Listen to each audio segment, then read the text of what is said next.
What if I told you? The Galaxy S26 Ultra just got unboxed again before Samsung could even announce it. Yeah, this isn't the first leak. It's the second, and this time, it's a full detailed review. So here's what happened. A tech YouTuber already shook the industry by getting early access to the S26 Ultra. Samsung stepped in fast. Pictures gone, clips removed. Especially anything showing that new privacy display, but plot twist. Another reviewer just picked up the torch, this time from Bangladesh. And yes, the full review is already live. Well, half review, half action movie. But hey, as long as we get to see the phone, right? And there it is, the Galaxy S26 Ultra in the wild. And honestly, it looks better in real life than the renders suggested. That camera bump? Way more elegant, cleaner, more premium. It doesn't scream for attention, it flexes quietly. Now here's something that surprised everyone.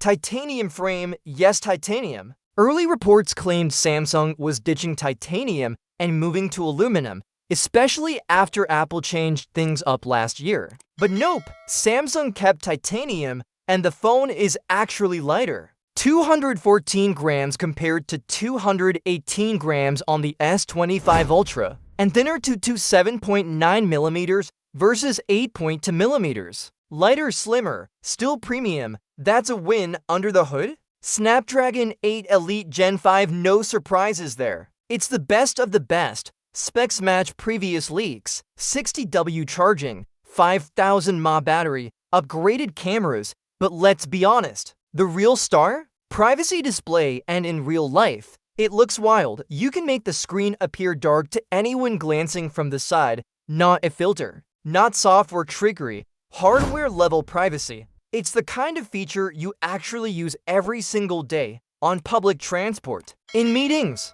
in class. This alone makes the S26 Ultra feel different.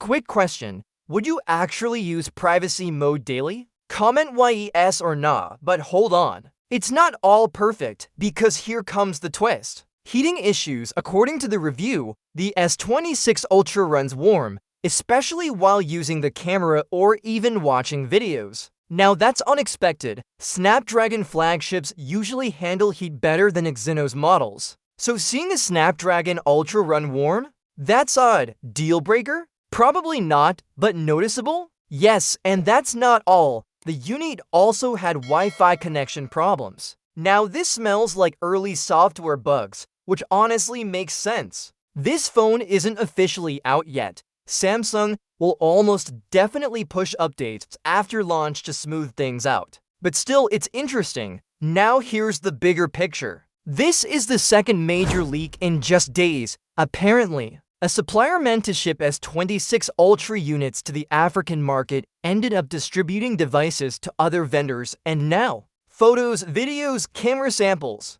full reviews, they're everywhere. There's only so many takedown notices Samsung can send, and with less than 24 hours until the official reveal. Would they even bother anymore? At this point, the internet has already seen almost everything. So now I've got to ask you, does this leak make you more excited? Or are the heating issues worrying you? Drop your thoughts below, because tomorrow, it becomes official, and when Samsung finally takes the stage, we'll see how much they can still surprise us. Hit like if you're ready for Unpacked. Subscribe for full coverage. See you in the next one.